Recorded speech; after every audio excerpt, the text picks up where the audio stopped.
Please subscribe Khabar Plus 18 for the latest news and update and press the bell button. जानकारी में नहीं है अगर ऐसा किसी को हुआ, लेकिन जैसा आप जानते हैं आज कांग्रेस की जो हमारी अध्यक्षा हैं सोनिया जी और राहुल गांधी जी हमारे पूर्व अध्यक्ष हैं, उनको भी इन्फोर्समेंट डायरेक्टरेट नोटिस दे रहा है एक ऐसे केस में जो कई वर्ष पहले क्लोज हो चुका था। तो ये सीधा सीधा मैं समझता हूँ एक तरह की आक्रमण की राजनीति है,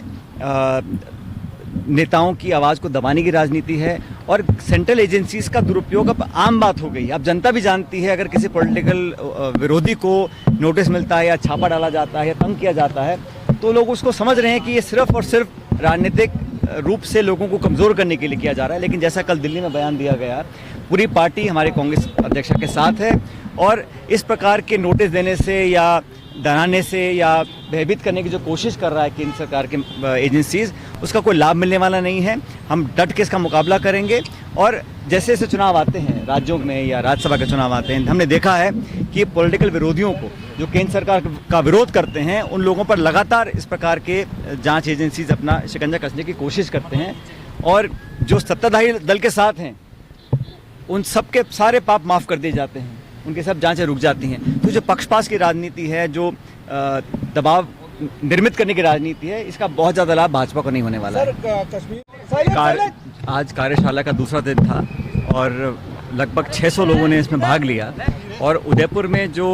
नव संकल्प शिविर हम लोगों ने आयोजित किया था उसके बाद उसके क्रियान्वयन के लिए हर राज्य की राजधानी में इस प्रकार के आयोजन हुए हैं और मुझे खुशी है कि जयपुर के अंदर प्रदेश भर के हमारे लगभग 600 नेतागण आए और हमने विस्तार से संगठन के लिए, आगे के रोड मैप के लिए, पार्टी के संदर्भ में क्या क्या बदलाव लेकर आने हैं, कहाँ सभाएं करनी हैं, पद यात्राएँ करनी हैं और पुनः अपने आप को जनता के लिए समर्पित करने के लिए जो कदम उठाने हैं उस पर खुले मन से आज अच्छे माहौल में चर्चा हुई और मुझे लगता है इसका बहुत लाभ आने वाले समय पार्टी को मिलने वाला है। हमारे संगठन के चुनाव चल रहे हैं, ब्लॉक और जिले कार्यकारिणी हम बहुत जल्दी बनाने वाले हैं और जैसा कि आप जानते हैं कि राज्यसभा का भी चुनाव है और 10 तारीख को पोलिंग होगी राजस्थान की 4 सीटों पर और उसमें 3 सीटों पर कांग्रेस ने अपने उम्मीदवार खड़े किए हैं।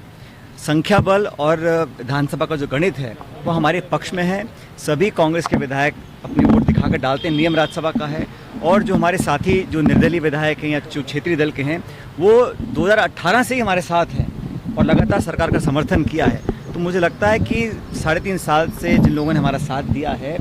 उतना वोट उनको मिलेगा ही, लेकिन हो सकता है जितना आप लोग आंकड़ा लगाते हैं उससे ज़्यादा बहुमत हमारे उम्मीदवारों को मिले।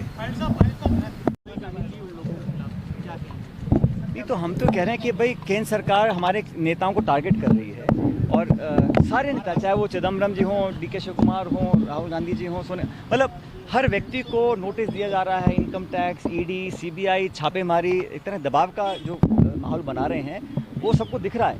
और हम जब विपक्ष में थे राजस्थान के अंदर तो हमने लगातार कहा था कि जो घोटाले हुए हैं उसमें कार्रवाई करनी चाहिए। मुझे लगता है कि उसको और बल देने की ज़रूरत है। जो न्यायपूर्ण कार्रवाई, जो कानून के दायरे में न्यायपूर्वक कार्रवाई होनी चाहिए, उसको और गति देने की ज़रूरत है। अब चिंतन शिविर में जो हम साथियों ने आपस में बात की है उसका विश्लेषण करना ये समय नहीं है, लेकिन हम सब ने खुले माहौल में बात की है, अपनी बात को रखा है और मैं बार बार कहता हूँ कि 3 दशक की जो परिपाटियाँ बन चुकी है कि एक बार भाजपा एक बार कांग्रेस, इस परिपाटी को तोड़ना पड़ेगा। सोनिया जी ने कमेटी बनाई है, उस दिशा में हम लोग काम कर रहे हैं। अगर हम इसी तरह और काम करेंगे, जनता से जुड़ाव रखेंगे तो 2023 में जब चुनाव होगा उसमें पुनः कांग्रेस की सरकार बनेगी। Please subscribe Khabar Plus 18 for latest news and updates.